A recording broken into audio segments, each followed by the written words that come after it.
As-Salem Alaikum. Au nom d'Allah, le tout miséricordieux, le très miséricordieux.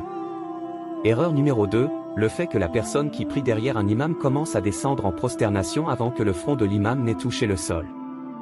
De nombreuses personnes qui prient derrière des imams commencent à descendre en prosternation lorsqu'elles entendent l'imam dire « Allahu Akbar ». Ceci est une erreur, la personne qui prie derrière un imam ne doit pas commencer à descendre vers la prosternation avant que l'imam n'ait posé son visage sur le sol. D'après Al-Bara ibn Azib, qu'Allah l'agrée, à l'époque, lorsqu'on priait avec le prophète, que la prière d'Allah et son salut soient sur lui, lorsqu'il se mettait en inclinaison, il se mettait en inclinaison.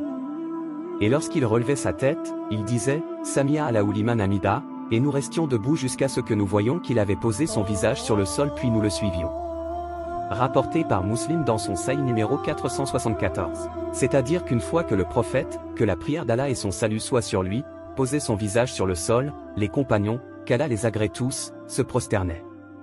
L'imam Nawawi, mort en 676 du calendrier hégirien, a dit, il y a dans ce hadith un comportement parmi les comportements de la prière qui est que la personne qui prie derrière un imam ne se baisse pas pour se prosterner avant que l'imam n'ait posé son front sur le sol.